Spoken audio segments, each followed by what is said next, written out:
My name is John Lynn. I'm the co-founder of Quay Acceleration. We build startup accelerators in partnership with governments, universities, corporations, and investor groups. We've built 14 accelerator programs just in 2024 for over 120 companies. And we really rely on our network of over 700 mentors, investors, technology experts, corporate leaders, press, to connect with our founders and make the experience impactful for them. So this podcast is about featuring some of those founders in our programs, some of the mentors in our network, and telling their stories about their companies, but also how they became entrepreneurs. And that's where I want to start today with GR, one of the founders of PlayMade, which has really created an innovative bubble tea product that is having success across Asia and now in the US. And so we'll talk. We'll talk first about PlayMade. Tell us what you're building. Thank you, John. That was a very, very impressive showing of what you've been doing so far. And that is what prompted us to be here and to really discover this side of the world and to really learn and to absorb everything that you have given to us so far. So I think just quick introduction. I'm GR. I always tell people I have the best job in the world because I'm in the business of spreading joy. Right. And in the midst of spreading joy, we hope to fill each cup with overflowing joy that can transcend across communities, across cultures, because there is a spoken language that I am very used to in my part of the world, which is through boba tea. We call it bubble tea, we call it boba tea, we have different terminology, but at the end of the day, we are in the business of making sure each cup that we introduce to our end customers, they get to feel the quality ingredients, they get to feel the sincerity in terms of the service that we render out, and they get to feel the sort of handmade elements that make you always want to come home to experience something that you're so familiar about. So we are in that business, and hopefully with the 30 over outlets that we have in Singapore and Malaysia, we're looking to expand into US, hopefully as a great base market for us, because we know the traction, we know the market potential. Can you imagine in my part of the world, in Southeast Asia, already now is doing a $6 billion market. In 2023 in US, it was just 1/10 of it in US. We're talking about just 640 million in terms of the market size of bubble tea players here, versus what is that propensity for growth in what we can see in the next 5 to 10 years. So the potential is attractive. The customers like yourself is one that I want to convert from a coffee lover into a boba tea lover. So that is the next stage that where I'm at. I'm in. So 30 locations already, a part of a really growing market here with the product. And I want to learn more a little bit about where you're taking the company, why now is the right time to be coming to the US, and where you ultimately think that this mission of overflowing joy can bring you. Before we get to that, I would love to hear and for you to tell our audience a little bit about what you were up to before you started the company.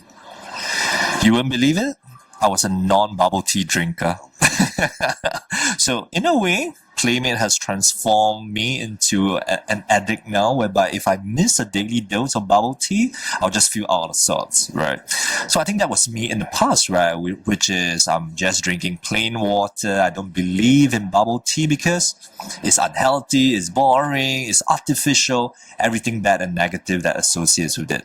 But I think in my past life, I've always been a sporty person, which might lead to why I wasn't a bubble tea fanatic per se, right?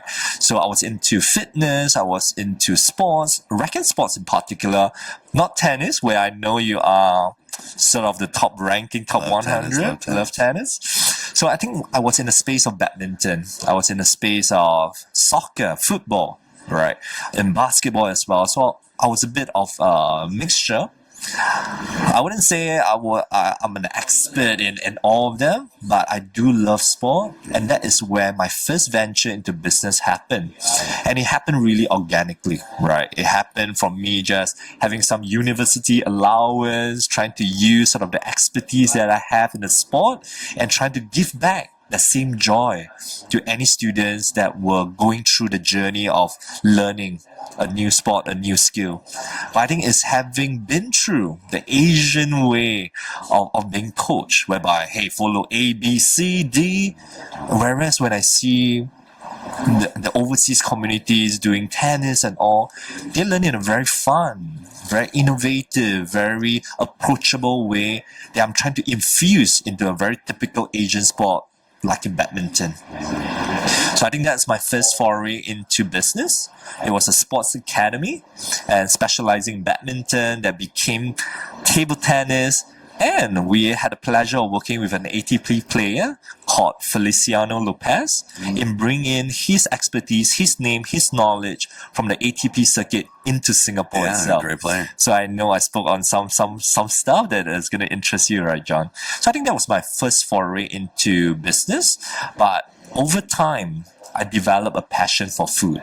And because I married the right partner, I would say. So my partner, Amanda, who's also a co-founder of PlayMade, she's a bubble tea addict. She loves food. I was chicken rice, one meal a day. I can eat it for 3 times a day. Repeat, rinse and repeat every single day of the week. All right? Just a one meal, one type of person guy. But she opened up my palates.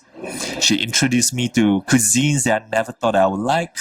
And I think that is where I really got very involved and in tune with what the food and beverage market is doing. And can I make a difference? Can I spread the same joy that I have in coaching, in terms of grooming, in terms of letting people learn a skill set? Can I transmit that into other businesses?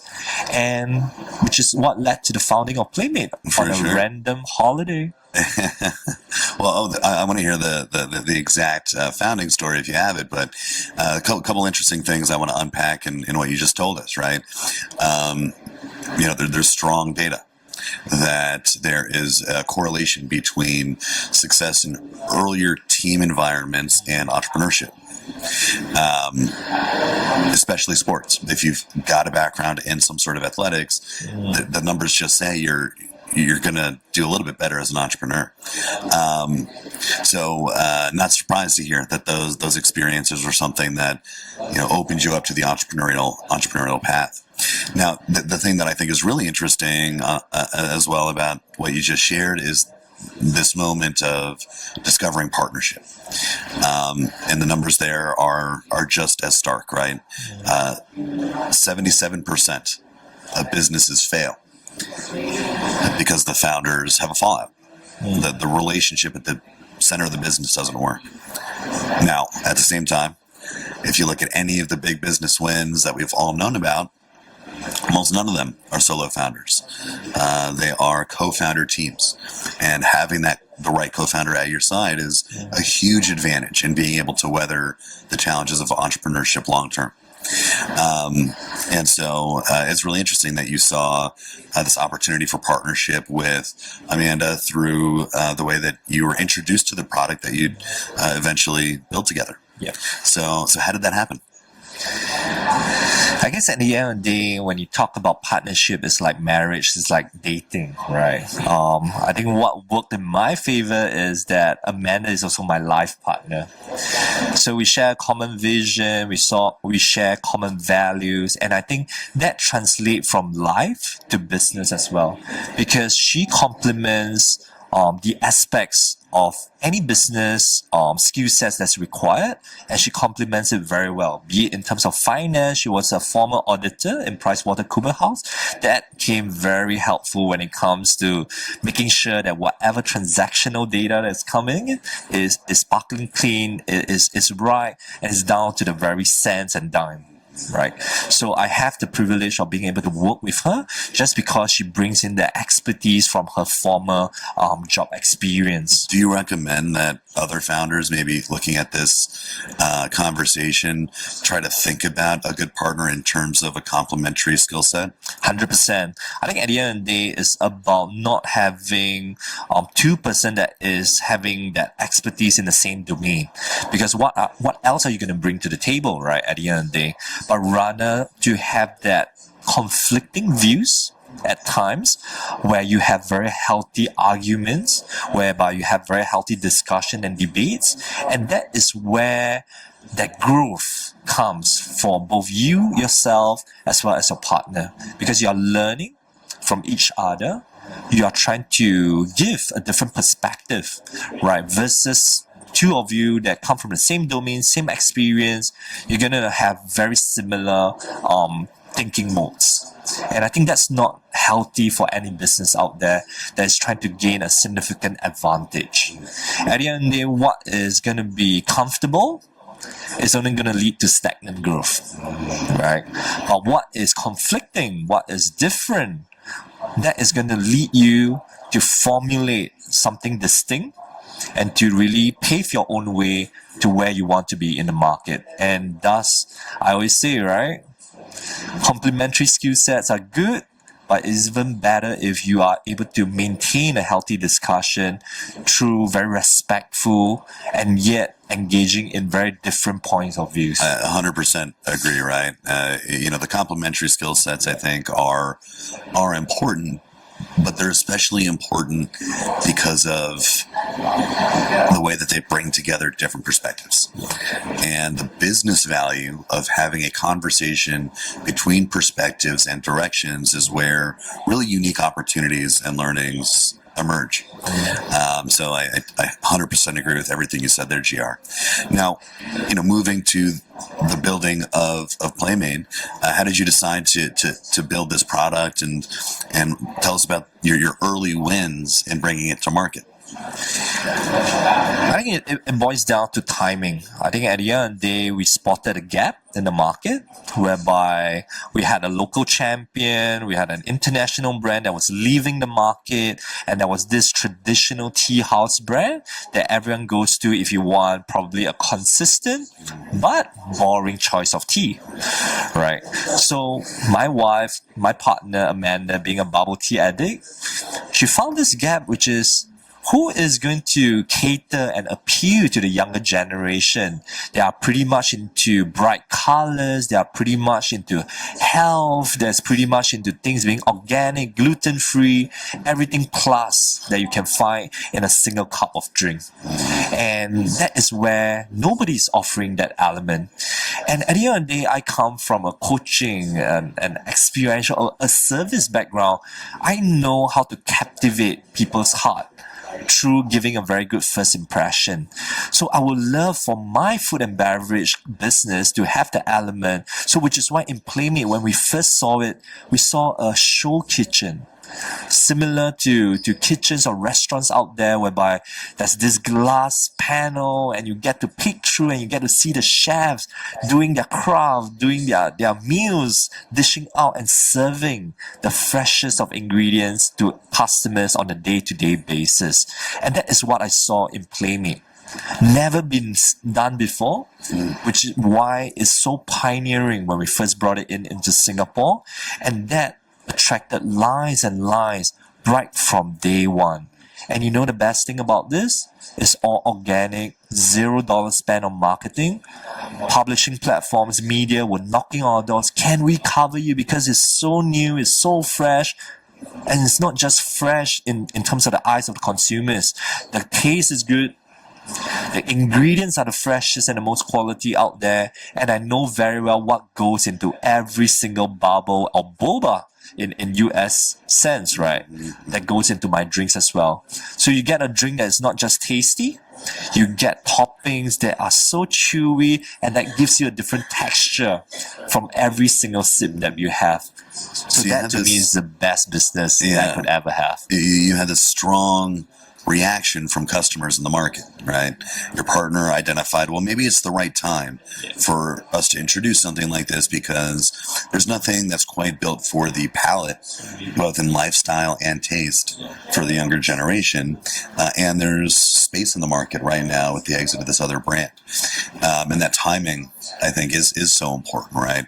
One thing that we tell entrepreneurs often to think about, especially when they're pitching the company to potential big customers, big partners, or investors, is that it's got to be about urgency. Why is now the right time? And it sounds like y'all were right. there was amazing interest from your customers, and then amazing stories told in the press, right? So how did you take that initial energy and build it out into 30 locations, right? I mean, a lot of founders have this moment of not just having the right timing, but having a moment of growth and aren't able to convert it to a larger picture. So what are your insights on how you were able to achieve that? I think it's quite simple, and like you rightly pointed out earlier, which is that background in sports, right? It made me competitive, it made me resilient, right? And that is the same spirit that I try to bring on board to business as well, in terms of my decision making, in terms of my execution. It's just being, who's the number one in the market right now? Can I potentially grow and beat them hands down? With the resources that I have, whatever not that I have, can I pave out a realistic pathway for me to achieve, or rather to take down or to shake the industry a little bit in terms of where it is status quo, right? So I think that is the same spirit of innovation, the same spirit of competitiveness that drove my partners as well, in terms of making sure that our products continue to be unique. When competitors are coming out with a new flavor every 3 to 6 months and they think that it's a lot of work involved, I did it every 30 to 45 days.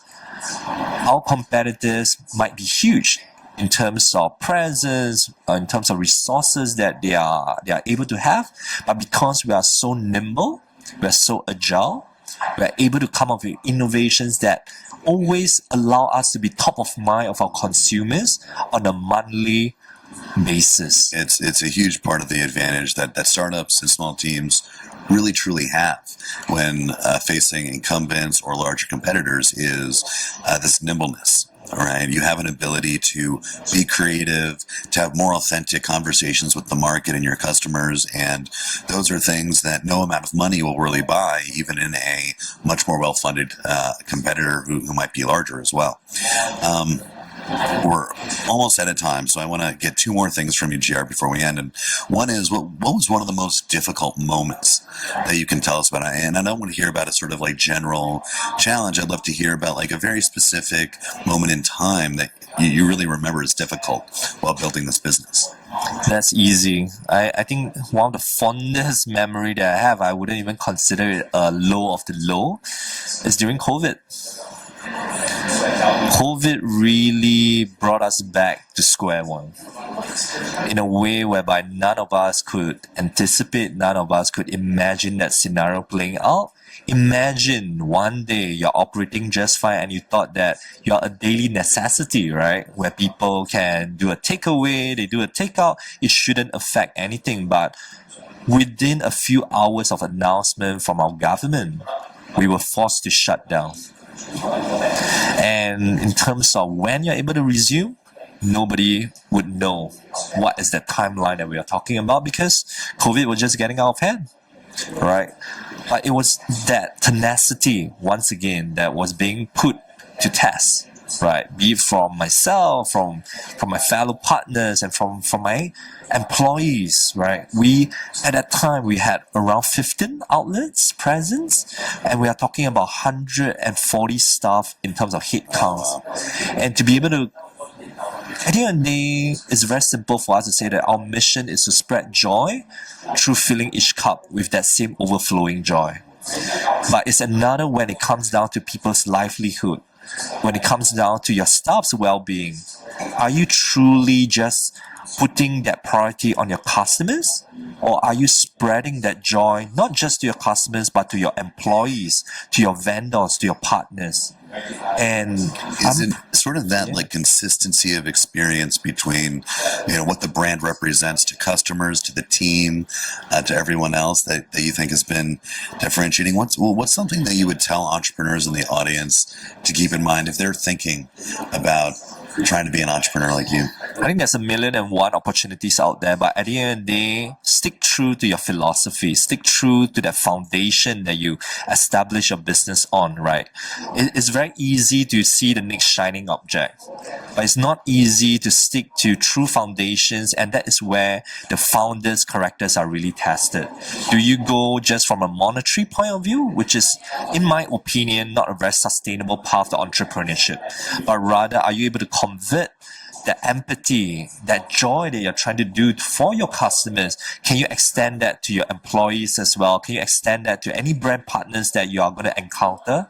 Can you be consistent in that aspect? And that, to me, is the definition of success. My definition of success is not based on revenue, it's not based on my EBITDA, it's not based on my net profit. It's really that consistency. Am I able to make an impact in my staff from the very day one when they join? Am I able to make an impact on my customer from the very first moment they enter our shop?